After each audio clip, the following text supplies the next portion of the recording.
This is video 12 for artificial intelligence.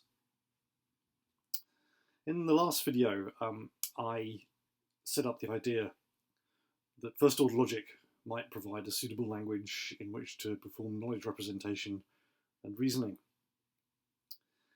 And a lot of what I said was really just a review of material that you know from the logic and proof and prologue courses. But I tried to present that in a way that I hope made it clearer how one might use that kind of infrastructure to model knowledge about the world and to infer the kinds of things from it that you might want to infer. But it's probably still not entirely clear how you might go about modeling something like the Wampus world in first-order logic. Now, I identified the fact that time seems to form a common and really particularly important aspect of the kind of knowledge that you might want to represent. And we're going to be specific about that now. And we're going to make use of the fact that clearly once time becomes involved, one wants to speculate or perform inference about the past and what might happen in the future. And in order to do that, we're going to specifically introduce the idea of a situation into the language that we use when we put together our knowledge base.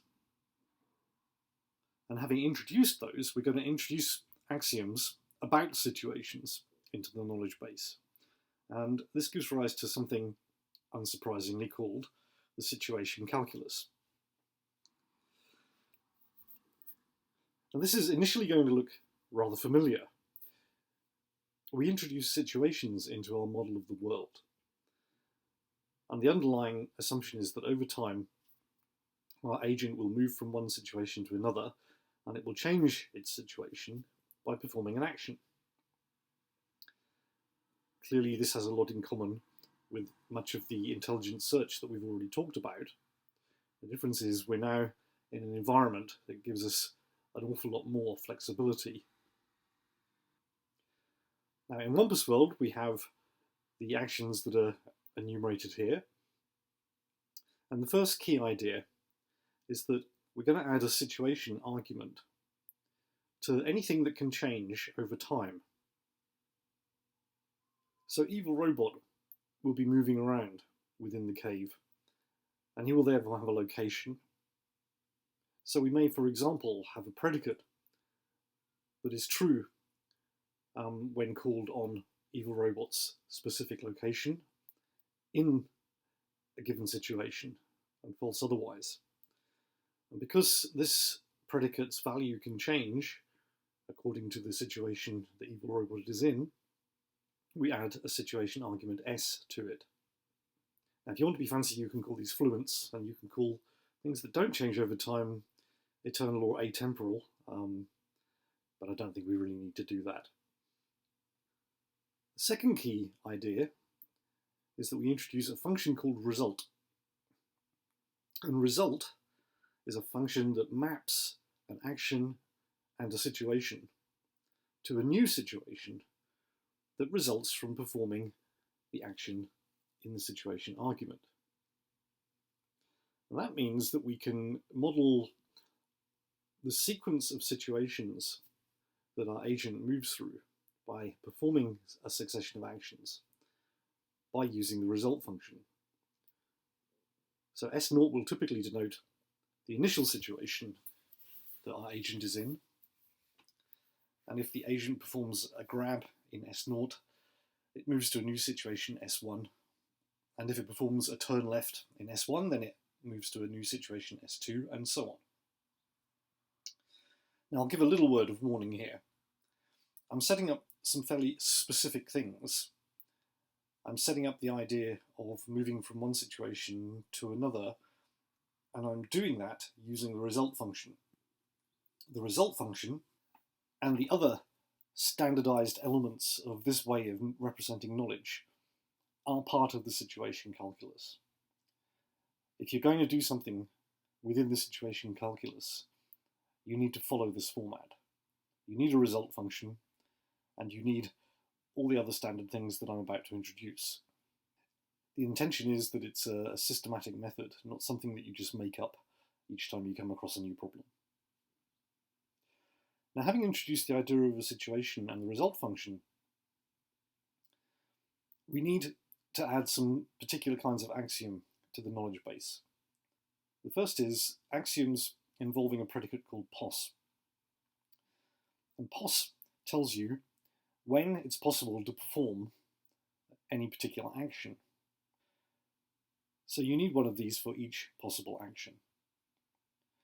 And the example here just says that if your agent is at a location L in the current situation, and the goal is available at location L in the current situation, then it's possible to do a grab in the current situation. Because grab is the action that we've introduced for picking up the gold, and you can only pick up the gold if in your current situation you're in a location where the gold is. The second step works like this. If it's possible to perform a particular action in the current situation, we need to be able to model the effect that that action has on the world. And again, we do this using a specific format within the situation calculus. So here there's an effect axiom, and it says that if it's possible to do the action grab in the current situation, and here's the clever bit, it will be true that we have the gold in the situation that results from doing a grab in the current situation. Again, I'll emphasize this is part of a standardized format. It's part of the situation calculus for setting up a knowledge base. Now, for this particular problem, we would probably also want to have an axiom that says it's not true that we have the gold in situation S0, which is the starting situation. But the key point here is that an effect axiom models the way in which the world can be changed, and it does it in a specific way, which is by describing what is true in the situation that results from performing an action in a given situation.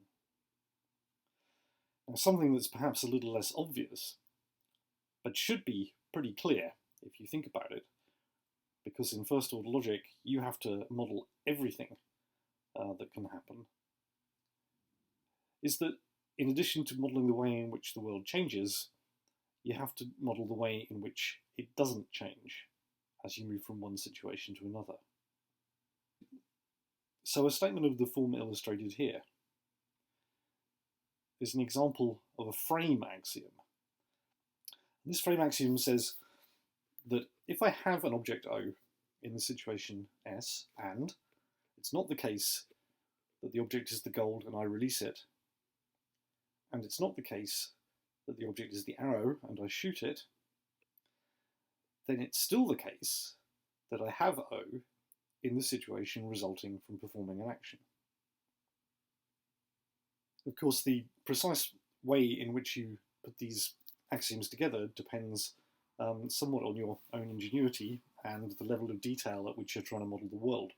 So an alternative might look like this, which says, if I don't have an object in the current situation and my action is not grabbing the specified object, or the object isn't available and portable, then I still don't have the object as a result of performing the action. Now, despite the fact that both effect and frame axioms are describing fairly straightforward and obvious things, the frame problem was historically an absolutely massive issue in artificial intelligence. The problem that people found was that you need an awful lot of frame axioms in order to represent all the things in the world that don't change when you do something. And that makes perfect sense. If I pick up a pen from my desk, then the only thing I'm really affecting is the location of the pen. I'm not affecting the food supply of the population of Patagonian fruit bats, for example. And then there's an awful lot of other things in the world that I'm also not having any effect on. In the early attempts to do knowledge representation reasoning with first-order logic, people found that because they had to model all the things that stay the same using frame axioms, the number of frame axioms became overwhelming. And that was just part of the problem, because that just involves representing what happens in enough detail.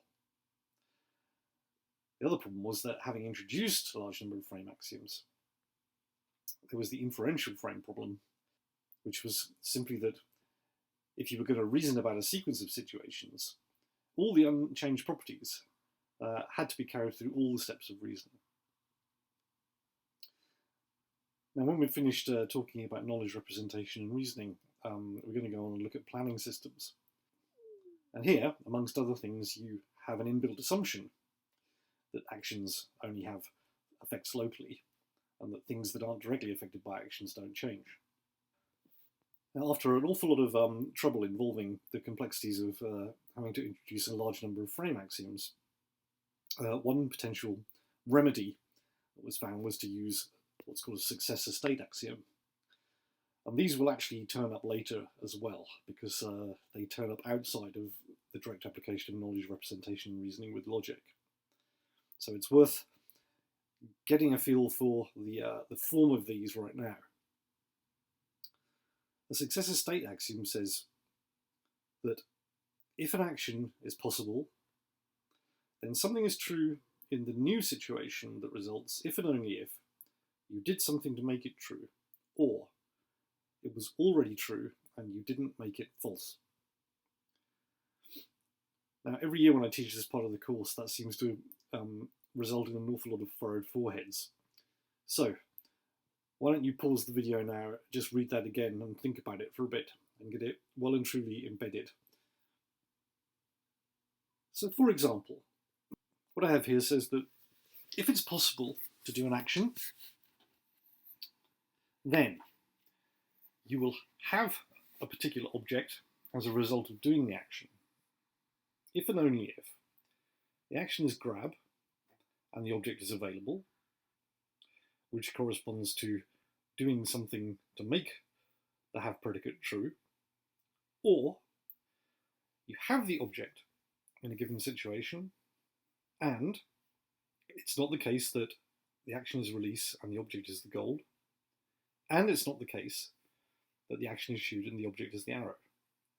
So the later part corresponds to have was already true and you didn't do something to make it false. Now, I've made a bit of an extension here to the way in which I'm describing the problem, which is that originally I described the problem as one where grab only allows you to pick up the gold, and I've implicitly extended that here to mean that grab allows you to pick up other things as well. But I hope the essential principle is clear. Now, once again, aside from the fact that working within the situation calculus requires you to follow certain rules, like having possibility axioms and successor state axioms and the result function and the idea of a situation, and so on, for any given problem, coming up with a knowledge base that adequately describes the world in which your agent is trying to work is going to involve human ingenuity. Once again, this is part of AI where things aren't automated in the way that we might like. So inevitably, we're going to need to add further rules to the knowledge base to describe the way in which the relevant bits of the world work. So here, for example, we're in a cave that's on a grid. So we might, for example, want to represent the fact that in the initial situation S0, we know that evil robot is at the location 1-1. We know that he can turn left or right and can shoot in which direction he's facing, so we might want to keep track of which way he's facing. Say north is 0, south is 2, east is 1, and west is 3. We might want to assume, again in this initial situation, that he's facing north.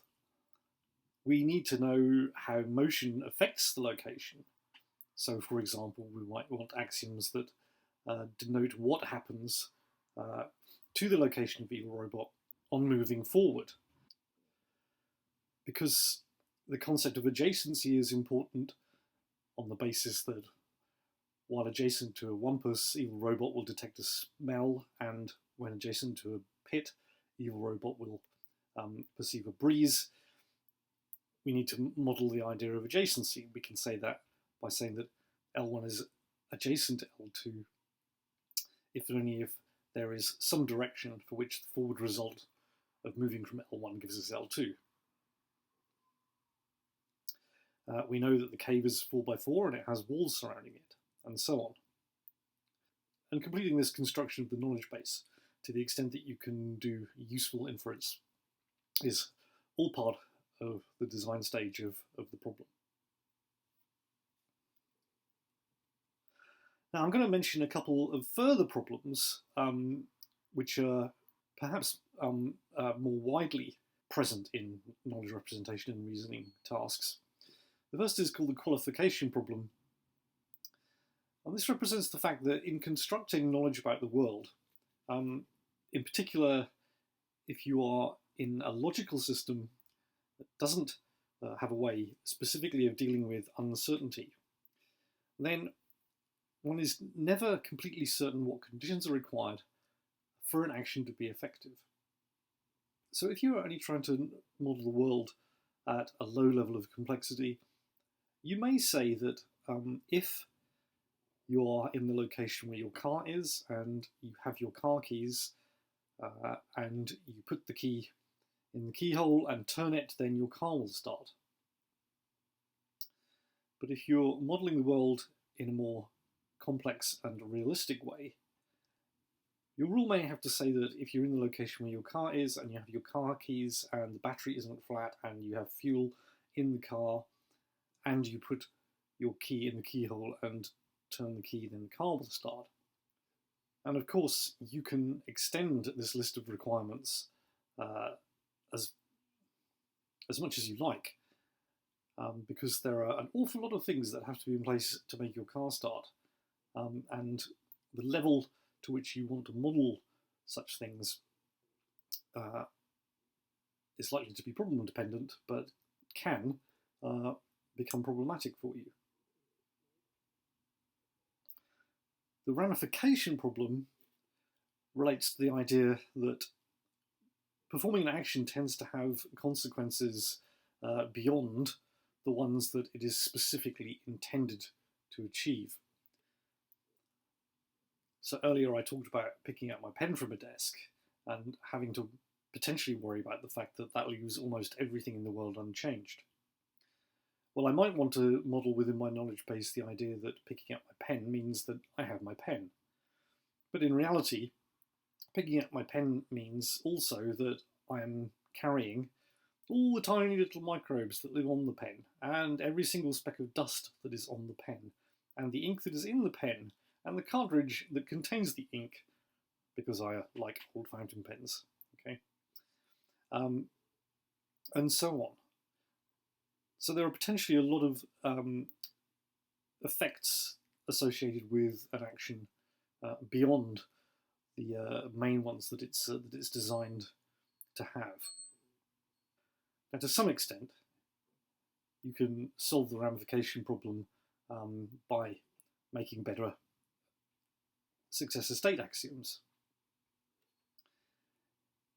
Here I'm suggesting that if an action is possible, then it will be true that an object O is at location L as a result of doing the action, if and only if. And once again, this has the format that either something will be true if we made it that way, or it was already true and we didn't do something to falsify it. Here, the at will be true if there's some location such that the action was to move from that location L prime to the location L, and the object is either the robot or it's an object that the robot has. Okay? So that models the fact that if the robot goes from one place to another and is carrying something, then whatever is being carried goes along with it.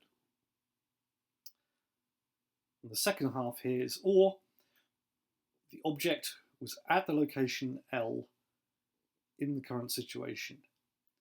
And it's not the case that there's a location such that the action was to go from L to a new location, and the object is the robot, or the robot has the object. And that second part is saying that the object will still be at location L after doing the action. If it was at location L to start with, and we didn't move it from the location to a different location, and this now applies when the object is the robot or something that the robot has. And we can go further with this, and once again, setting up a knowledge base that allows us to solve problems in this way is something that requires ingenuity and will probably require multiple attempts. But of particular importance in performing reason are rules that are causal or diagnostic in nature. So one is generally going to want to have some rules that describe the way in which properties of the world will produce the things that our agent perceives. So here, if we know that the wampus is at a particular location and another location is adjacent to the wampus, then there will be a stench at the second location. Similarly for pits. And as a complement to those, we can think about diagnostic rules, which allow us to infer properties of the world from perceptions. Now these are complementary, but on the whole, causal rules tend to be more powerful. And one way in which you might want to think about this is in terms of medical diagnosis. If you go to the doctors because you're covered in green spots, the doctor can take a causal or a diagnostic approach to working out what's wrong with you. They can say, well, what underlying problems in your body would result in you being covered in green spots? That's a causal kind of diagnosis. Or they could say, green spots. Green spots are suggestive of the following diseases, and that would be a diagnostic approach.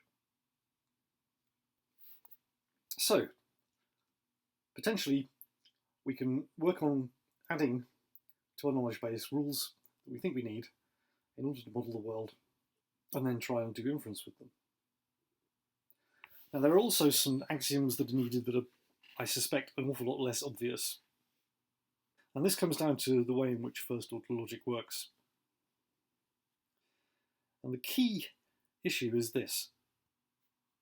If we think once again specifically in terms of what you know about first-order logic and what it means to have a model or an interpretation within first-order logic,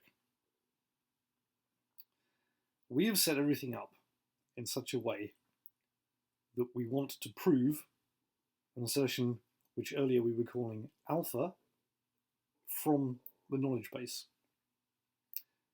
And that's equivalent to saying that any interpretation or any model of the knowledge base will also be an interpretation or model of alpha. The difficulty is that an interpretation, amongst other things, takes any constant that we have, in the current example like robot or gold, and maps it to some element in our universe that goes along with our interpretation. So if you have a logical formula that is talking about natural numbers, and you have constants a and b, and your universe is the natural numbers, then an interpretation can map a to 1 and b to 2. It can also map a and b to any other natural numbers it likes, including a to 1 and b to 1. In our current example, we have constants like robot and gold, and they are, in some sense, being mapped to much more abstract things in a universe that includes, in an abstract sense, all of the things that can possibly appear in the world that we're modelling. And an interpretation is entirely free to map robot and gold to the same thing. Now, we don't want to allow this. So in addition to the axioms that we've already talked about, we need unique names axioms that say that things that have different names are in fact different things. Because we can model actions using functions, we need to make sure that, for example, a go action can't be equivalent to a grab action, and we need to make sure that this is the case for all of our different actions. And because actions are functions, we also need to define equality for them. And we're not done yet. Situations are ordered, so the starting situation can't be the result of doing anything. And situations are also distinct, so that we have to make sure that that is the case. Now, what we might in practice want to do here is use a many sorted version of first order logic, and in essence introduce the idea of a type, so that this becomes essentially automatic. And finally, we're going to need to say what's actually true in the initial state. And we hope that if we are sufficiently exhaustive and careful in how we set up this large knowledge base full of axioms, then we can infer actions that will get us towards goals. So all that remains really is to think about how we might do that. Well, how do we think about inferring a sequence of actions? We can, for example, introduce a predicate called sequence, which is true if a particular sequence of actions will get us from one situation to another. So it's always true that doing nothing will leave us in the same situation. And then the rest of this predicate just says that a sequence with just one action in it will take us from S to S prime if the action is possible in situation S, and S prime is the result of doing A in S. And then the third part of this predicate just does the usual kind of prologue-like trick for applying a sequence of actions one after the other. So this says that a sequence A cons A's will take us from situation S to situation S prime if there's some T such that the single action A takes us from S to T, and the rest of the actions take us from T to S prime. And having set that up, we can query our knowledge base to try and find a sequence of actions that will lead us to a goal by including a logical description of the goal in the knowledge base and using the query. This says that, is there a sequence of actions and a situation S such that it's true that S achieves the goal and it's a situation we get to from S0 using the sequence of actions A. Now, as a final note here, this is just one way of doing knowledge representation within a logical context, and there are many others. And there are specialized forms for representing other kinds of knowledge. There are specialized forms that take a more detailed approach to handling time than situations will give us. There are specific systems for reasoning with categories. Now, I think it's fairly clear how you might extend things to deal with the first three of those points. And I'm sure you could come up with your own, but there are many already out there. I'll maybe just add a little bit about default information and truth maintenance. Default reasoning systems allow you to specify something is true unless you can prove it's not. So it may be that when your agent starts out, because you've specified some default information, you can just treat that as if it's true, but that at some point your agent will have perceived enough and explored the world enough to prove that one of your defaults is in fact no longer true. Now that has the advantage that up until that point you can just assume that your defaults are true. But it has the drawback that works as follows. If you started out with default information and your agent has operated to the extent that it can prove that a piece of default information is no longer true, what if it's the case that the default information was used to derive new knowledge about the world. Now you have to go back and fix everything up to take account of the fact that that default information is now false. And that leads you to truth maintenance systems, which is an entire subject in its own right. But once again, I won't have time to talk about it, so we need to move on.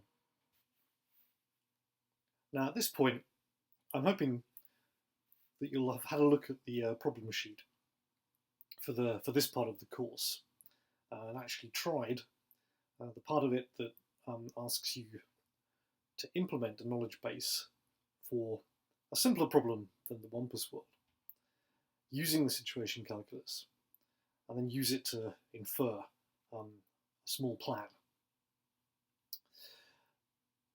Hopefully what you will have found is that while it's possible to do it, it's a lot trickier to do it in such a way that you could regard the inference process as in any way efficient. And here we find that first-order logic is very much a two-edged sword. It's very expressive, but it can be difficult in terms of the amount of time required to infer new and interesting things using it.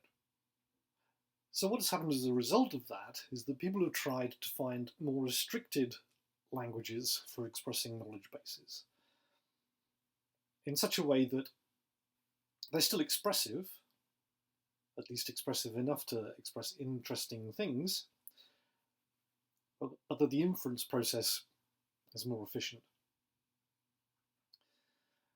Now there is, as is always the case of course, a massive literature attached to all of these methods.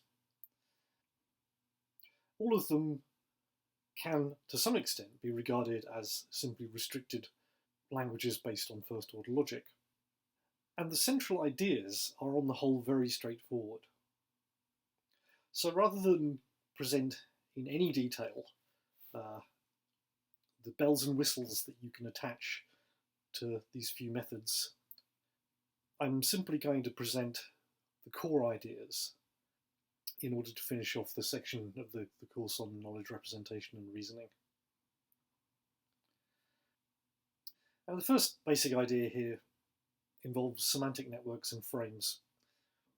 And these are very, very closely related to one another, and they will almost certainly look quite familiar, because the idea really is to use class hierarchies to represent knowledge and inheritance as the main inference process. So here I will speak about classes of objects and the relationships between them, and it is indeed precisely the same bunch of ideas that you're familiar of from object-oriented programming in Java or C++ or whatever other context you want to think about it in. Now, traditionally, in AI, all this has been quite loosely defined, and that has led to problems. But I'm not going to go into that because we really would get bogged down. Here is a straightforward example of a semantic network. And it should be fairly clear from this diagram that the main relationships between the nodes in this graph are the is-a and the has-a relationships. So this is expressing the idea that musician is a subclass of person, and rock musicians and classical musicians are subclasses of musician. And Jake Mayhem is an instance of a rock musician, and he has an axe, which is what musical types like to call a guitar. And given that in representing any kind of knowledge, the is-a and has-a relationships are pretty ubiquitous, one can think of this as a piece of knowledge representation in a more limited language than first-order logic. And the inheritance hierarchy that's inherent in this kind of representation can then be used to perform inference. So I can infer, for example, that Violet Scroot, while she certainly has an oboe, also must have a left arm on account of being an instance of a classic musician, who must therefore also be a musician, who must therefore also be a person, who has a left arm. And this, in some circumstances, probably with a few additions of the kind that I'm about to get onto, may well be sufficient to represent knowledge and to reason with it in a simple application. Frames are almost entirely just an alternative notation for semantic networks. But here we speak of a frame in terms of having slots which can have specific values. And I think the example here is fairly self-explanatory. Here we have the rock musician being a subclass of musician, and we have slots associated with rock musicians that have particular values, specifying in this case that rock musicians have ear problems, long hair, and that they are loud. And one way in which we can extend this representation is to allow the presence of defaults, marked here with stars. And so in this case, the idea of a rock musician having long hair is a default and may be overridden elsewhere. In both cases, we will have the predictable and hopefully by now very familiar to you problem of multiple inheritance, where in this case Cornelius, clever chap, is both a classical and a rock musician. And the problem now is that if we want to infer Cornelius's hair length, we may have a problem. Because if we go back to here, rock musicians have long hair and classical musicians have any length hair. And we may try and get around this problem by, for example, allowing our knowledge representation system to specify which class is inherited from in preference when there's a conflict. But of course that doesn't entirely solve the problem, because we might want to inherit some things from one class and others from a different class. Taking this further still, we can allow slots and slot values to themselves be frames. So Dementia might have an instrument slot with the value electric harp, and the properties of an electric harp could themselves be described in a frame. We can also allow slots to have specified attributes. For example, we might specify that an instrument can have multiple values, but each value can only be an instance of instrument, and so on. And we can allow slots to contain programs, in which case this is known as procedural attachment, and the idea here is that that piece of program may be executed to work out what a slot's value is, or update values in other slots, and so on. So while the underlying idea here for both semantic networks and frames is extremely straightforward, you can see that there are numerous ways in which we can potentially make the behavior of these knowledge representation and reasoning systems much more interesting. Now, the last idea I'm going to talk about in this part of the course is that of rule-based systems. Now, these are going to look clearly very closely related to the idea of using first-order logic, but I'll emphasize again that in this case, the language that we can use to express knowledge has been cut down with the aim of making the inference process more efficient. And the idea is now to express knowledge about the world as if-then rules. And these are interpreted really entirely in the obvious way. They tell us what to do or what can be inferred under specific circumstances. But in addition to the collection of if-then rules, we keep a collection of facts. And these express what we currently regard as being true about the state of the world. And once we've got these two things, all we need is an interpreter that can apply the rules in the light of the current facts. Based on that fundamental idea, there are essentially two ways in which we can try and do inference. The first is called forward chaining, and that just begins with the facts that we already know about the world and tries to apply the rules to them in order to derive new knowledge. And the classic example of where a forward-chaining rule-based system has been used successfully in the past was a thing called XCon, which was used for configuring VAX computers in the days when it was pretty darn difficult to configure a mainframe. And you can probably guess how this kind of system is now going to work. We would maintain a working memory with the facts about the world that we've managed to infer so far in it. And then our condition action rules are no longer precisely interpreted as logical implication. Rather, they're interpreted in such a way that if you have an if-then rule that looks like A implies B, it's saying that if you can establish A, then you perform an operation B, which can be something like adding or removing something from the working memory, printing things out, or basically anything else you like, because one of the ways in which you can extend this underlying basic idea is to allow procedural attachment again, so that you can include code that is to be run when a particular condition action rule is found to be relevant. And so the forward chaining algorithm is very straightforward. Find all the if-then rules that can fire based on what's currently in the working memory, select one of them.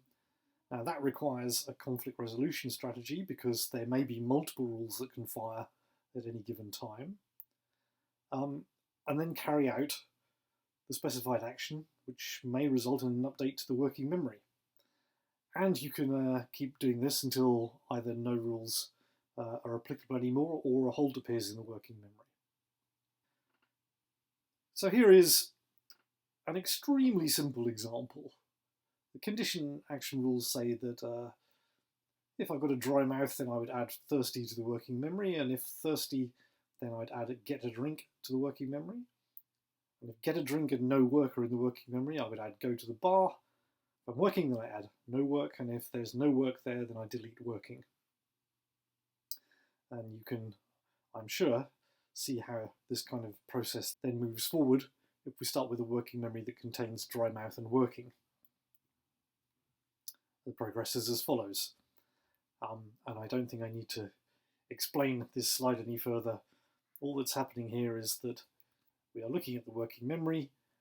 We can see that the first and the fourth of the condition action rules can fire at this point, and we are going to just fire them and do the resulting action in some order, and one of the potential orders looks like this. And we end up establishing that we're going to go to the bar.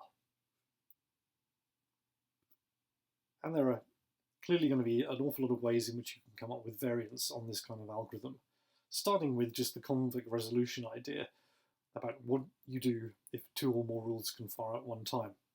Because your choice of rule here can clearly affect the outcome of the reasoning process. So, for example, you might want to prefer to use rules that involve things that have been more recently added to the working memory. So you have some kind of notion of the relevance of pieces of knowledge at a given time.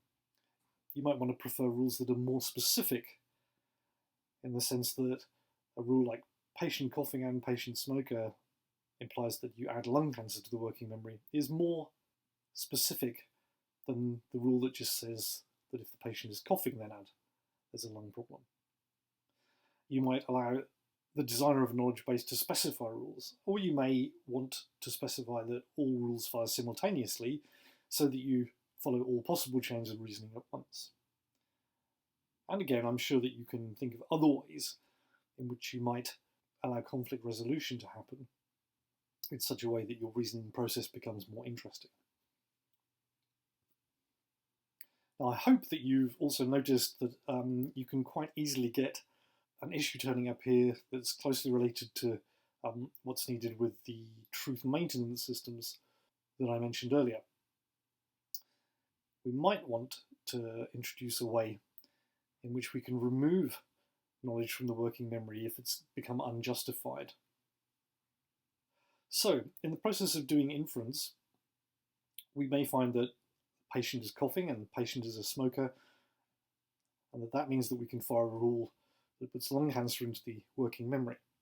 But at a later point, we may establish that patient coughing is no longer the case, and therefore take it out of the working memory.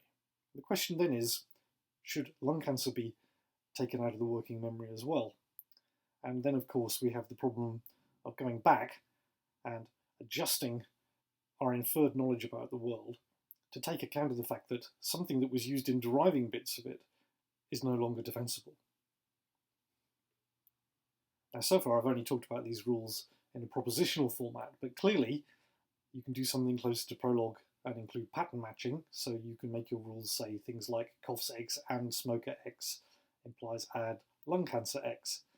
And then if you have specific individuals that you can represent, then you can pattern match and fill variables in with specific values in order to use general rules to infer things about individuals. The second way in which you can go about performing inference for rule-based systems is backward chaining, where you start with a goal, try and find a rule that achieves it, and work backwards. Now, if you've been keeping up with the problem sheets, this ought to look familiar to you because it looks very much like the kind of idea that was proposed for bidirectional search.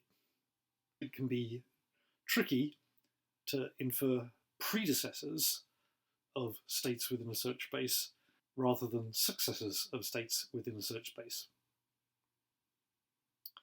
But in this context, we're not working so specifically with actions. The fundamental things here are rules, and because if you have a rule that says that A implies B, the right-hand sides of those rules make it straightforward to work backwards from a goal to an earlier state. So in this case, if you know that you have a goal and you want to try and infer that you can get to it, you can start with the goal and update by applying the rules in the opposite direction. And backward chaining with a rule-based system was actually the method used by Mycin, which was one of the very early successful examples of the use of artificial intelligence in medical diagnosis. And Mycin seems to have been forgotten outside of AI specialist circles, which is unfortunate because it was an early success story for artificial intelligence, and it used a rule-based system to represent knowledge about diagnosing a small number of medical conditions, and it used backward chaining in order to perform inference. So here is an example, again using the idea that we may want to get to the bar. In this case, getting to the bar is our goal. And using the rules from the earlier slide, in order to establish that we can go to the bar, well, the only rule with add go bar on the right has get drink and no work on the left. So the idea now is that if the working memory contains our initial state and we begin with our goal, and our goal matches only one if-then rule, and that if-then rule requires get drink and no work, we now have two goals that we're trying to achieve, namely get drink and no work. So we select one of our new goals and try and achieve that. And we find that in order to establish the goal get drink, we can establish thirsty. So thirsty takes the place of get drink, and so on. And if at any point we reach a collection of goals, all of which are in our working memory, which represents our start state, we've inferred that we can get from our start state to our goal using a specified sequence of inferences. Now that just leaves the question of what happens if at some point more than one of our rules has the conclusion that we need. Well, we can deal with that by backtracking. And so it shouldn't come as any surprise here that Prolog has the special place it does in artificial intelligence, because what we have there is a system that does backtracking and incorporates pattern matching. So if we now add a couple more if-then rules to our knowledge base, namely that if we're up early we're going to add tired, and if we're tired and lazy then we will go to the bar, and we also add up early to the working memory to denote that we were in fact up early, then our inference process can proceed differently. Now, our initial state is that we have a dry mouth, we were up early, and we've been working. Our goal is to go to the bar. On the left, our inference process will try and establish go to the bar using our new rule, namely that if we're tired and lazy, we'll go to the bar. And by repeating the same process as before, we can work backwards until we have only lazy as a goal. And at this point, we can't establish that because, of course, we're not lazy. Or more specifically, there's no rule in our knowledge base that allows us to establish that we're lazy. So we backtrack, and then the process proceeds as before.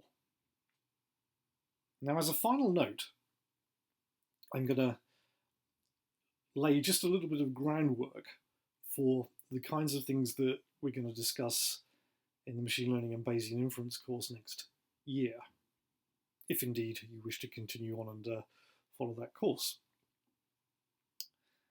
It's very tempting to try and model uncertainty in knowledge representation and reasoning by trying to design a system with if-then rules, but to add to each of those rules some kind of indication of how certain about the rule we are.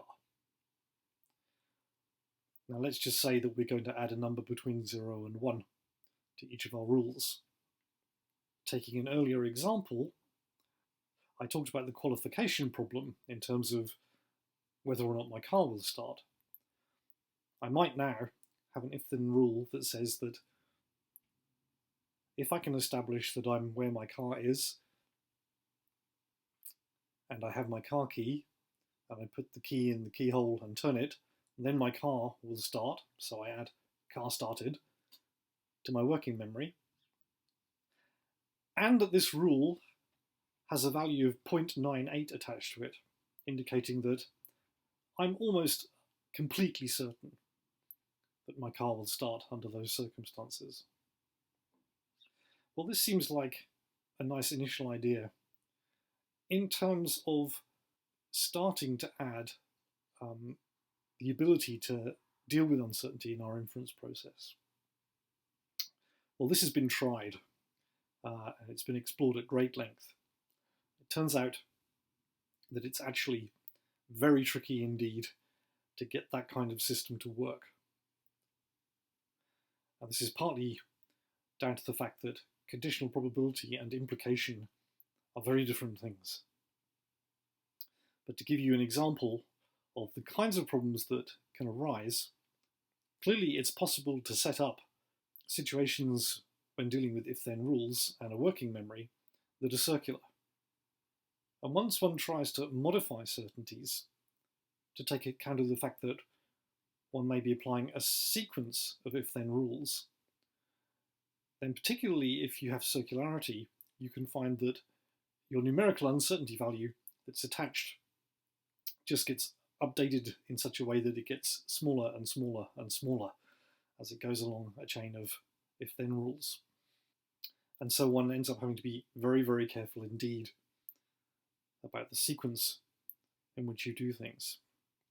But that's just a word of warning, and that's the sort of thing that we will come back to in a later course.